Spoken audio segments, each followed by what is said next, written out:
Hello. Thank you for joining us for today's Lunch and Learn by Deep Roots.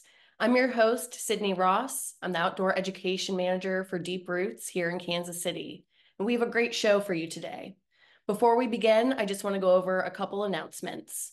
First off, thank you to our viewers and our sponsors for programs like we have today. Johnson County Park and Recreation District is a champion supporter of Deep Roots and makes presentations and hikes like these possible. And if you are looking for inspiration for your own native gardens, consider joining our Deep Roots Habitat Garden Tours every second Saturday now through October.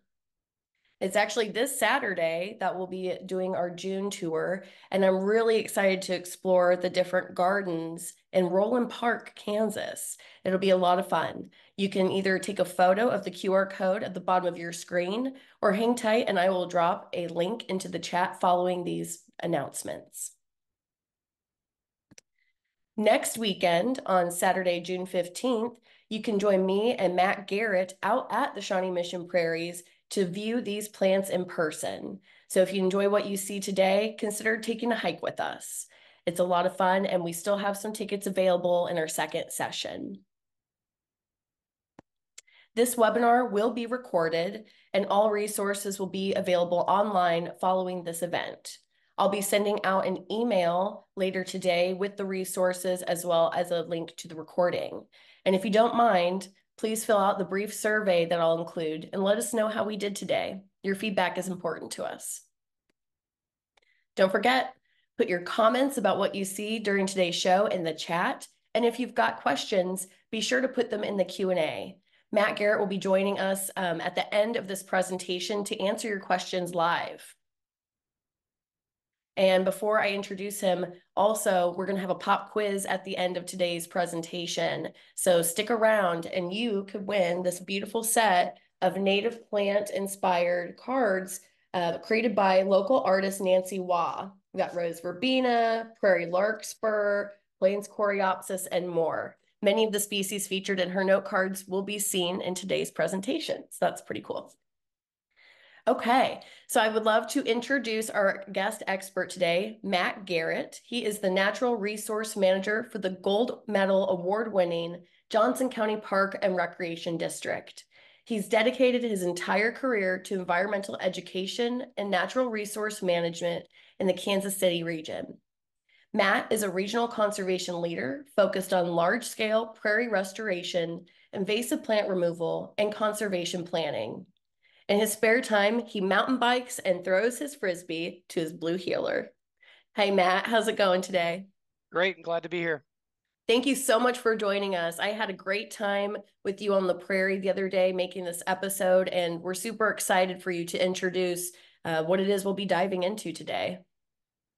Yeah, I'm really excited to share. It's really been kind of my career with Johnson County Park District, getting to do the work that we're going to talk about today. So, um, Shawnee Mission Park, if folks don't know, is in Johnson County, Kansas, and it was acquired in about 1956. And everyone told us we were crazy to buy a piece of land in the middle of nowhere. And it was surrounded by gravel roads and farms, and it opened to the public in 1964, and it was rural for quite a while. And now it's in the center of a community of 600,000 people. And so our pieces of land further west, people tell us a decade ago we were crazy, and now they're beginning to be surrounded by warehouses. So acquiring high quality pieces of ground is incredibly important in Johnson County. And so Shawnee Mission has some really phenomenal remnant prairies that are untouched, been around for thousands of years. And so Cydney got to visit and see Og Prairie and get to see how beautiful it is. And it's been around for thousands of years, but it was kind of neglected in the late 70s, early 80s. And people knew it was there and started doing survey work in 1987. And we have a running survey of about 230, maybe 240 species of plants now possibly on Og Prairie. We keep finding new ones. And KC Wildlands, a nonprofit partner as well, really pushed JCPRD and said, hey, take care of this place. It's really amazing. You need full-time staff, and you've got these other neat places, and you should really take care of these. And so they really pushed us to begin conserving these old growth prairies. And that was really the catalyst that created my position, so we could have a full-time natural resource person. And our first prairie that I planted was in about 2014, directly across the street from Og Prairie. And it was trying to mimic the old growth prairie across the street. And you'll see that in the video today. And I was super excited about it. But what really made us want to stitch these prairies together was on the back of our office, we saw a blue sage bee one day. Ooh. And a blue sage bee can only feed its young the pollen from blue sage. It's a specialist. And then we did a survey with Mike Arduzer, and he found 55 plus native bees only in Shawnee Mission Park. And we found a wetland mallow specific bee. We found a bee that only uses snail shells, an echinacea specialist. And realizing that this blue sage bee could only use the blue sage in our remnant prairies really pushed the idea of how could we connect all the remnant prairies in the park, all these old growth sites with new prairie, and make continuous habitat in a huge loop around the park. And Gosh. so, Yeah, yeah, that's incredible. Could you so just so everyone can get a sense of the scale of this park, do you mind sharing your map to show yeah, everybody the kind of what we covered and where we'll be going today? yeah. So Shawnee Mission Park is on the map. You can see Shawnee Mission Lake in the center of it. And the lake is kind of the heart of the park. It's over 1,700 acres total.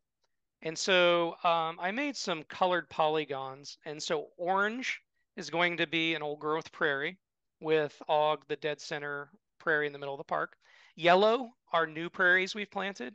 And then green are prairies that we're going to plant soon.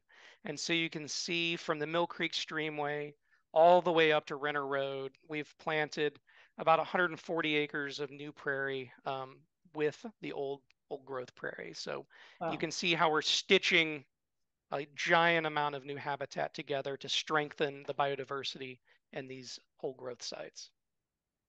That's amazing.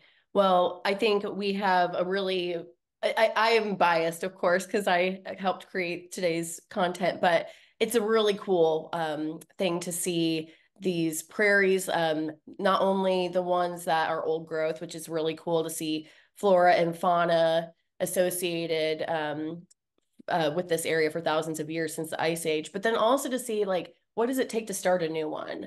So I think folks are going to be really interested in today's program, and we'll go ahead and start sharing our video here now. And so I hope you all will enjoy today's Lunch and Learn at Shawnee Mission Park Prairies with Matt Garrett at Johnson County Parks.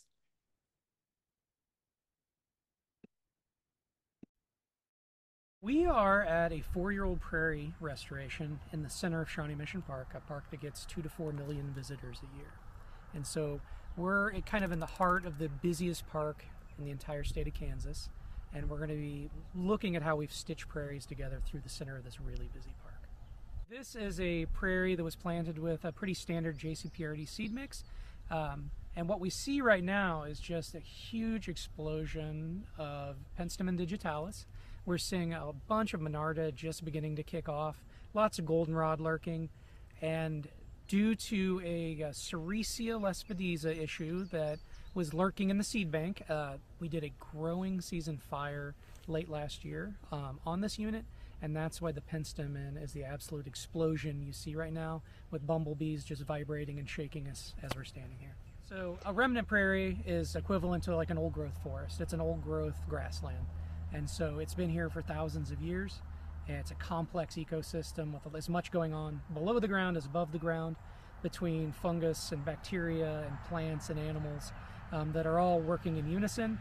And when we talk about a reconstruction or a restoration, we're talking about starting from scratch. And in the first few years, putting down 40 to 80 different species of wildflowers and kicking off something that takes thousands of years to develop. So we're looking at a prairie in its infancy. Like what happened here before we started taking care of it matters a lot. And a decade plus ago, this was solid Sericea Lespedeza, we have now learned. And even though we did some really intensive land management to get this thing ready to become a prairie, there was a couple decades of Sericea seed lurking in the seed bank. And so this invasive exotic plant has taken over and thrived in multiple spots in this new prairie. And so we've had to very surgically come in here with backpack sprayers and really grind through this unit and slowly take the worst spots of cancer and begin to contain and eliminate them. And we are losing some of these species, the good ones, when we do a little bit of our selective spraying, but we have enough seed that we can go back in some of these spots to make sure it doesn't become just grass. And so it's going to take us 3.5 more years of management to get the Sericea completely removed out of this unit. Yeah, so as a land manager in a larger landscape, I see herbicide as critical for controlling Sericea lespedeza. Grazers are going to knock it down and buy some time, but generally speaking, a Triclopyr product is going to be really important if you're going to get this under control in 3 to 5 years. There's a lot of other alternative means that people use, but to quickly get this under control and get the seed bank shut down, using herbicide plus growing season fire selectively is the best thing we can do.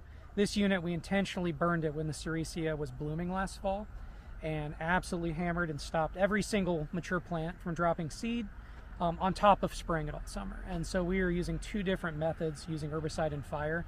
But fire is a really touchy tool and you need to not overuse it.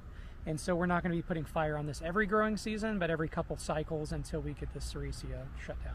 And so with intensive management, this area has been really put under control. And we've got wildflowers and grasses, very little Sericea, and we have some pockets that maybe didn't get all the herbicide we had last year, and so we have some intensive spots that we need to kind of control this season. And so I would think by 2027 I'll be happy with the way this field looks. Yeah. And you can see right here this whole section where you're not seeing the Penstemon. There is some goldenrod and some Monarda, but all of this is Sericea lespedeza, the non-native invasive. Johnson County Parks and Recreation District has been working so hard to manage.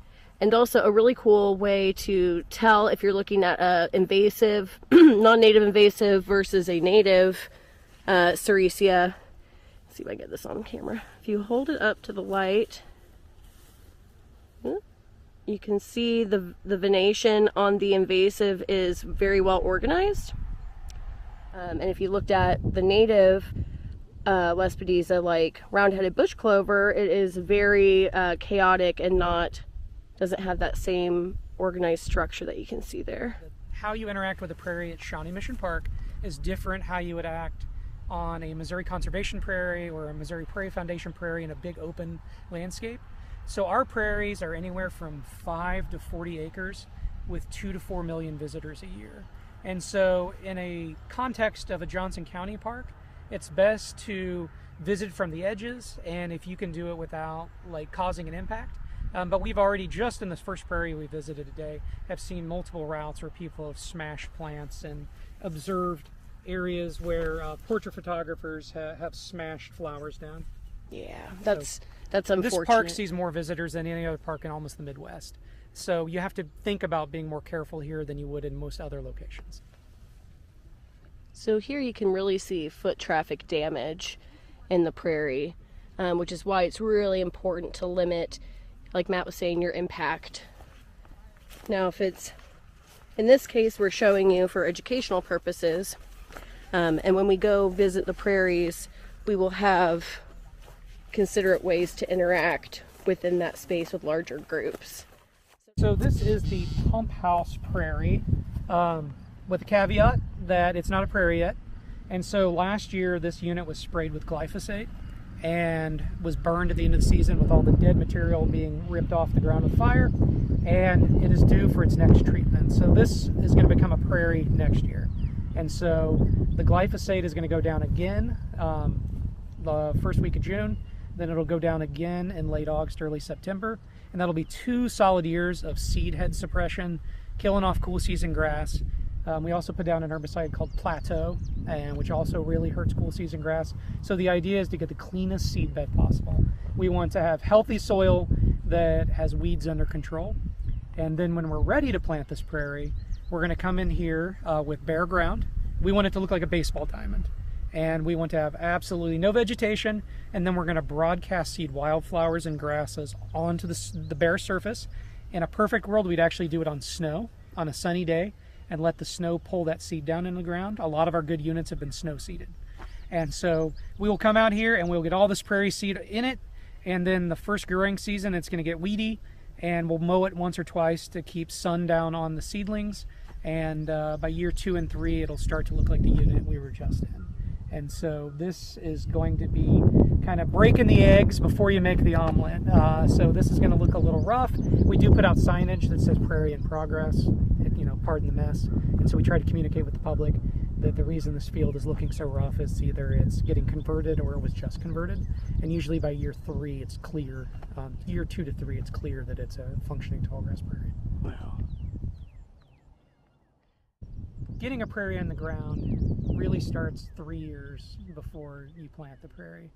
And so it's a long process, and we've learned over the last decade that the amount of work you do on the front end really matters on the back end.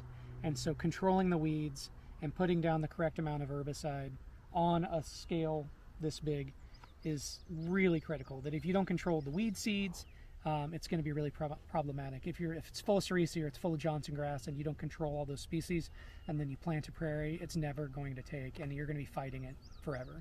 And so it takes 2 to 3 years of pre-work, and then really aggressive management the first 2 to 3 years after it's planted, and then you can start to breathe a sigh of relief around year 4, year 5, when it's just in a fire cycle, and it's being burned, a part of it's being burned every year, and then you're going in and spot treating invasive exotics. So it's the pre-work really matters to get a really nice, outstanding reconstruction. I decided the seed mix and then the regime we were going to use in 2022, and we started treating it in 23. And we're going to control it all of 24. Then we're going to do dirt work and make sure we've got the landscape the way we want, and then it'll actually get seeded in early 25 is kind of the time frame of what we're looking at. I tried to make a seed mix that gives some quick annual growth. So we'll use like an annual coreopsis that year 1 you will immediately see, and we know that we got the seed down and you can see it across the landscape. And we'll do a lot of those early successional quick growing wildflowers, and so it'll be immediately apparent that that's happened, and that buys us time. So the really slow species like compass plant and the baptisias have the 5 to 7 years to develop, while you see kind of the explosion of early successional flowers.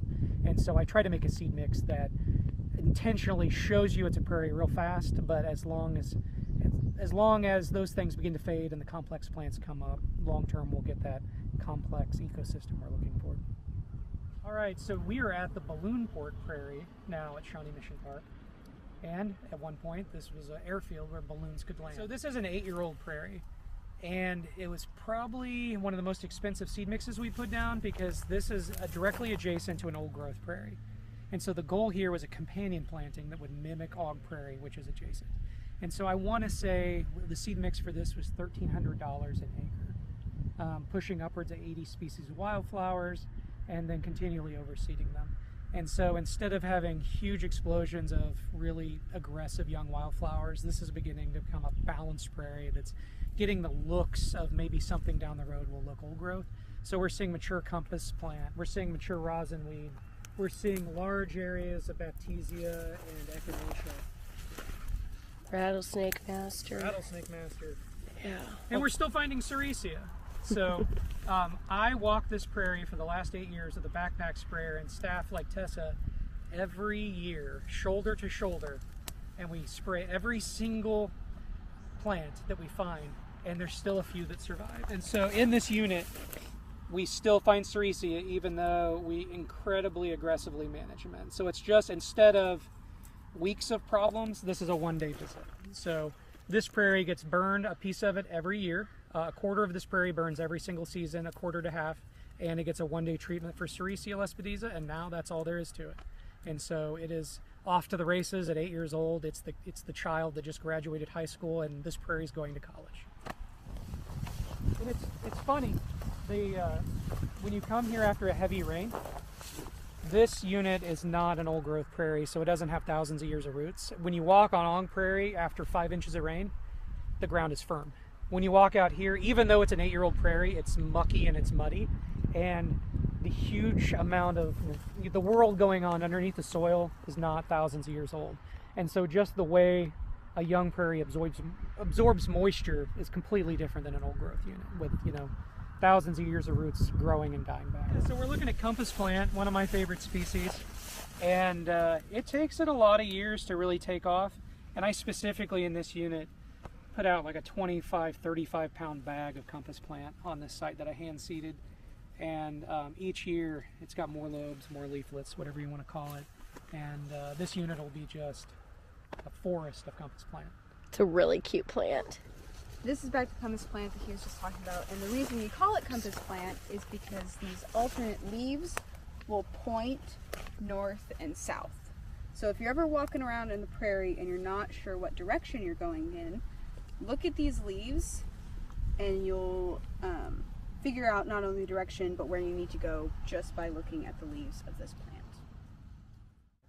After a huge explosion of pale purple, this prairie is kind of calming down this season. So yeah, is that normal to see on a prairie from year to year certain species? Yeah, I mean, there's so many factors. I mean, there's given moisture in a season, it's when you burned it, the timing of the fire, and it can also be how much energy plants put into their blooms in the previous year as well. It can also be frost activity. We'll have a year, last year, where a late frost, killed off most of the Mead's milkweed blooms. And most of the units in eastern Kansas. And so even the timing of when the frost hits can determine what flowers are blooming and how in a given season. So there's a million factors into why a prairie may look the way it does in a given year, even invertebrate activity. So we could have a weevil come in and, a Silphium weevil, and it could destroy every single Silphium plant across the landscape, so every bloom drops to the ground and we won't have a single Silphium bloom. So you really have to do quite a bit of investigation to understand why you're not maybe seeing that calendar prairie you're expecting in a given year. What you're describing really shows how complex these habitats and these ecosystems are. Yeah, I think somebody like Chris Helzer said that it's like a little league team and you want all the plants on the prairie to win in a given season. And everybody needs a shot, and so every plant can step up at some point in a given year and fill the space of another niche. Oh, look at that. I remember when I first learned about grasses blooming and just how amazing that is. It's pretty wild evolution. Right? Look at that. So they don't rely on pollinators, but they do rely on the wind to shake their pollen and spread it around. And so in a unit like the balloon pour, we try to be really conscious about not overloading the big grasses.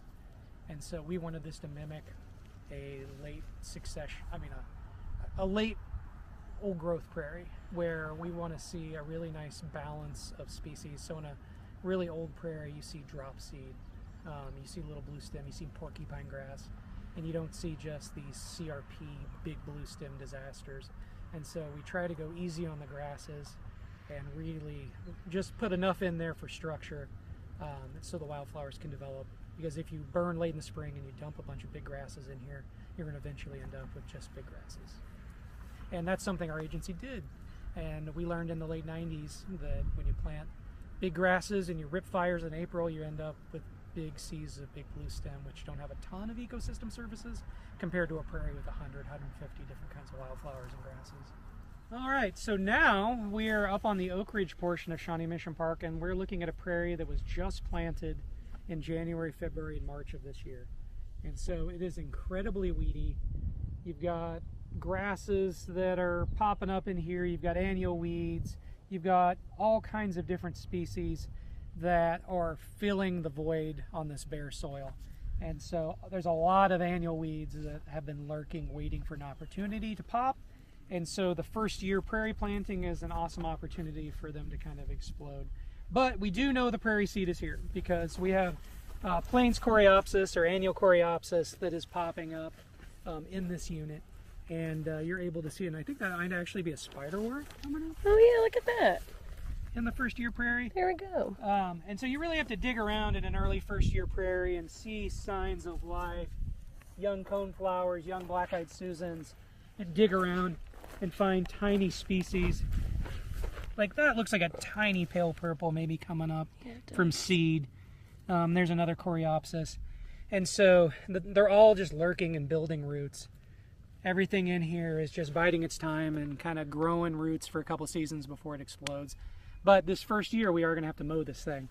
And so it's a delicate balance in making sure the weeds don't get so tall they shade out the little prairie seedlings. And so one of my technicians will have to come out here and mow it, but at a time where you don't put out so much thatch that the mowed debris doesn't smother the prairie. And so right now we have about a 10-day window to mow this thing and be able to keep the sunlight there, but also not dump mulch and kill and snuff everything out. And so it's a real delicate balance of doing 1 or 2 mowings a season on these early prairies. And then hopefully year 2 we can put some fire on it.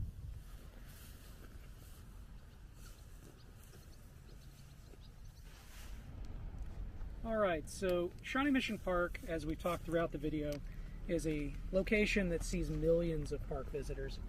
And it's a place where families love to take portraits. And unfortunately, old growth prairies are gorgeous. And so hundreds of families have begun trying to take photos in the front of Og Prairie. And so in a given night, 200 families could end up taking photographs in the prairie. And we've noticed patterns where a lot of this 20 years of restoration is becoming undone. And we're finding areas that we knew had real great diversity and restoration work done are becoming so trampled that all of the plant species are disappearing. And once that area is no longer beautiful, families are now pushing out into other locations, and portrait photographers then move to the next pretty group of flowers, and once those are smashed, then they move on. And so we decided to start a campaign called Don't Doom the Bloom. And so trying to mimic some of the work in California with the super blooms, and we're trying to educate visitors and interact with them and put out signage and social media and let folks know that it's awesome to experience the flowers. Don't pick them, don't tread on them, don't trample them, try to stay on designated trails and be able to experience this amazing old growth prairie that Og is, but please make sure it is here for its own sake. And so there are plants here that there may be 1 wildflower of that species. There might be 5, and that's the only one anywhere near Kansas City. And so, a group of people unintentionally could remove the reproduction for a year for a plant that has no other places to grow in the entire KC Metro. And so we're trying to find a balance between making sure people can experience the prairie and learn about it, but not, remove it. And again, some tips for good stewardship when they visit a prairie? Yeah, try to really watch where you're stepping and make sure that you could visit one of our other parks that has bigger prairie landscapes. Go to Big Bull Creek, where we've got 1.5 miles, hundreds of acres of open prairie to visit. Take some family photos down there. These really small postage stamp, high diversity prairies just can't handle the amount of impact that are currently being put on them. And so look and kind of do some research on some other options of other places to visit. And if you do need to take photos, try to take them from the edge and not go out in the unit, because once people step where you step, and somebody's going to go further in, and we're going to lose more and more of the diversity due to the millions of visitors in the park. This is a national park level visitation situation. Yeah, and you can see the damage that's been done over here. As much as I love to have my photo taken out in the prairie, you see people dragging couches out here, and you can just see the damage that's been done over the years in a section like this. I'm assuming those pale purple coneflowers used to come all the way up here to the edge, and now they're gone because they can't handle the pressure from people. Same with the sunflower. Same with the sunflower. Yeah, you can see right here, it goes from fescue that is creeping back in because all the sunflowers and coneflowers have been trampled. So my recommendation for you all, when you come visit these places, like Matt was saying, stay on the edge, get creative with your photographs, right? Stage it so that you have them in the background, but you're not totally on top of them. And just really come out here to appreciate the beauty of it, and the wildlife support that they offer. And this is what you don't do. I bet this was from a photo shoot. 1, you shouldn't feed wildlife. 2, throw your trash away. And 3, buy. But, you see the impact here just from foot traffic, right? So this is why it's important, especially in these high traffic parks, not to go into the prairies quite like this, But next to it, we do have a really cool plant. This is goat's rue, and I think this is an adorable prairie species.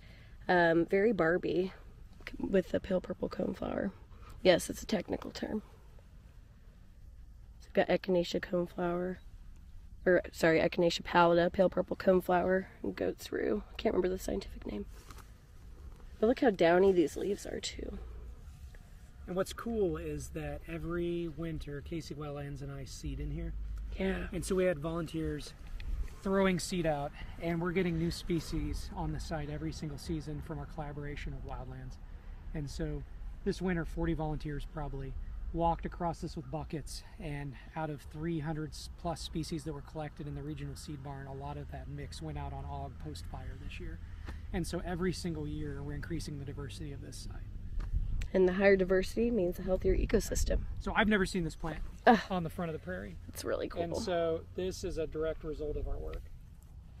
You love to see it.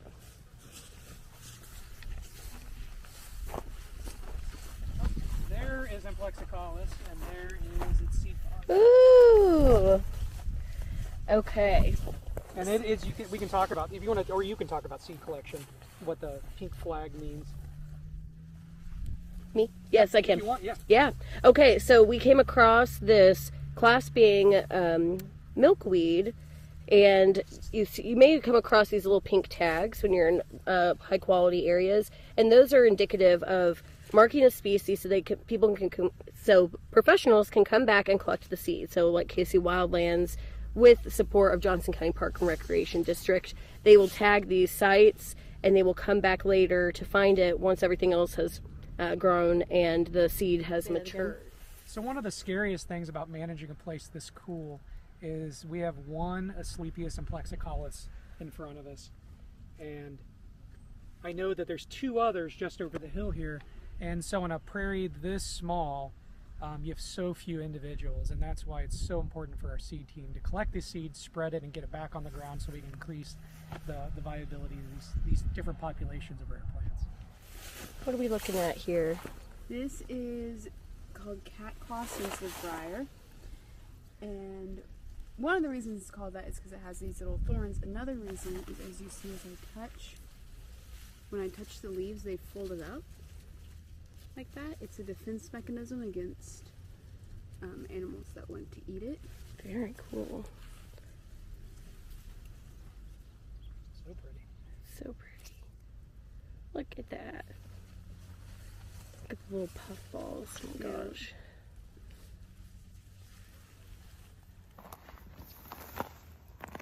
It's prairie larkspur. And so one of the cool things about being a volunteer and helping us collect seed is you can find these beautiful wildflowers when they're blooming, and then you have to come back and find the seed pods. And then you get to hunt, and it's the coolest treasure hunt ever. And you'll find the dried bloom, and then we'll collect the bloom off the larkspur and get those seeds out of it and get it back to the seed barn so they can go out. That's really neat. Gosh, and look at the elevation change here. Now we're at the top of Og Prairie. Green comet. Is it Beardiflora? Is that the species? There's, I think this is Beardiflora. Yeah. Oh my gosh, look at it. It's just gorgeous. So cool. Another milkweed. Another monarch larval host plant. Oh, it's just so interesting looking. And I saw over here some rose verbena. Whoop. So as Matt mentioned, it's very, it's almost glade-like up here. How dry the soil is. So and rocky, shallow soil. So you'll see a lot of species that also could be found on glades up here too. Look at this, covered in pollinators.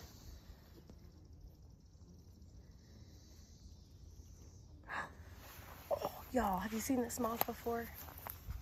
It's really cool. It's a, I can't remember names today. Can't see it from the angle you're on. Oh. You'll see it on the webinar. Oh yeah, I've seen those. They're wild. Yeah, they're really cool. You see it, it's black and white. It's got a little orange face.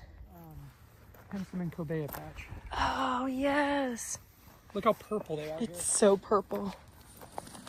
And so this is seed from Swope that the Wildlands Collective. We were able to move seed from a population in KCMO here because we know it should be here as well. Amazing. A lot purpler than they are usually. Yeah, they are. They're so vibrant. And this is probably one of the gladius spots on the side. Yeah. It's incredibly rocky, and I think there's 3 or 4 species of Liatris right here.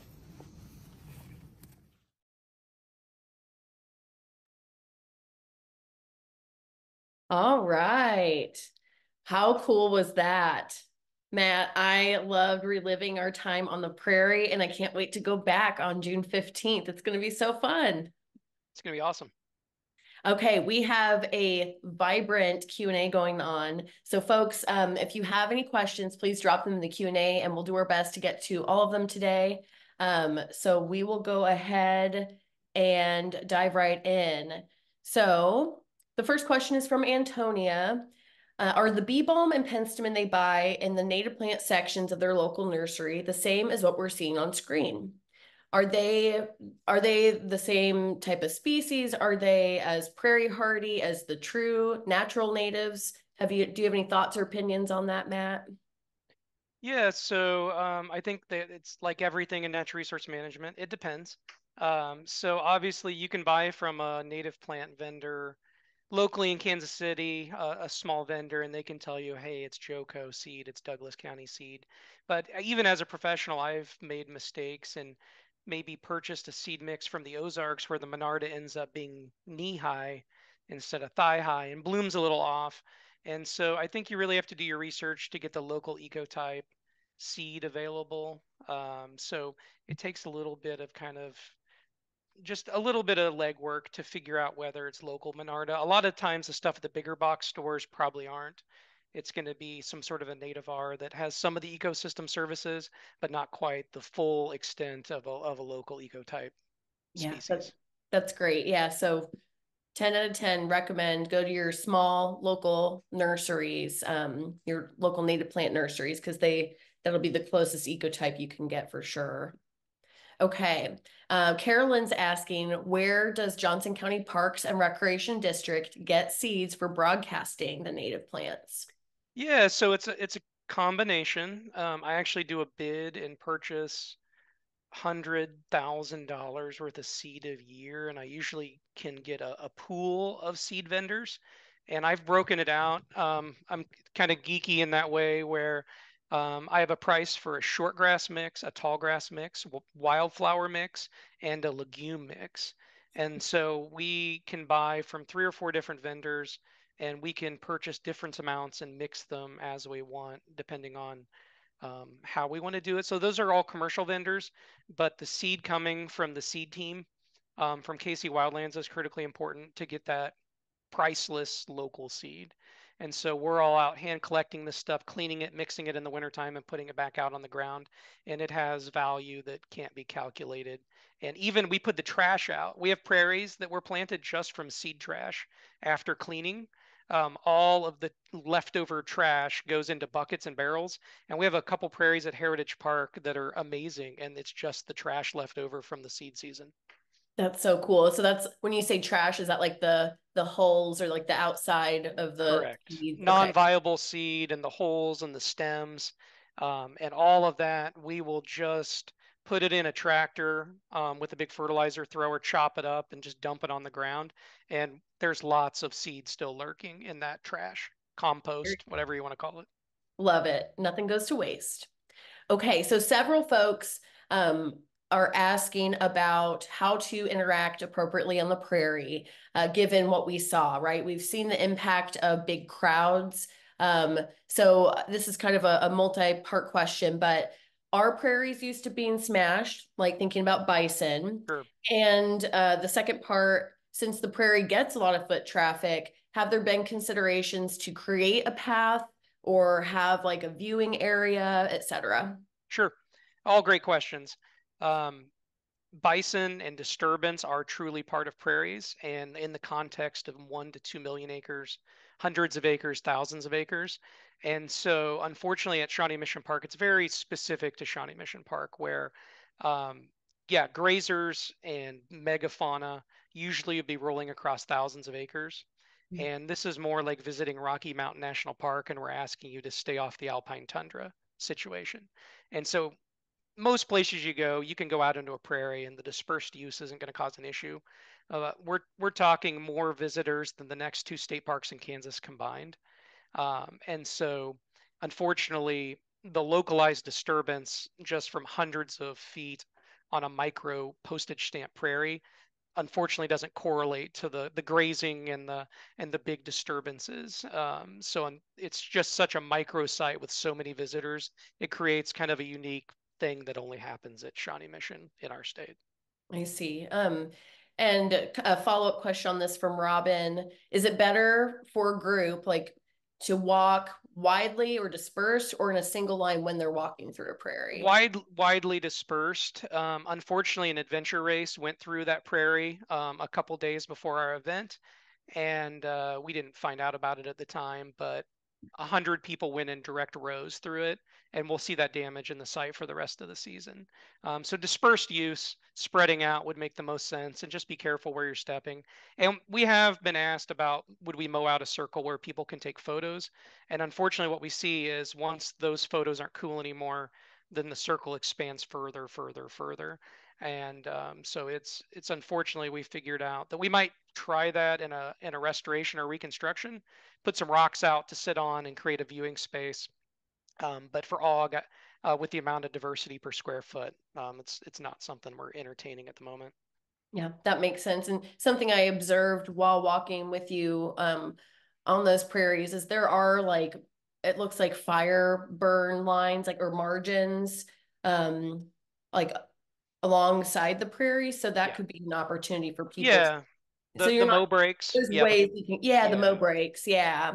So that's a great way for folks to like, not just see the front of a prairie, but see it from different angles and see some different species too. The edges are the way to go.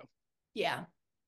Okay. So let's see here. We're going to answer just a couple more questions. And actually, I'll pause because we still have our pop quiz. I didn't forget, folks.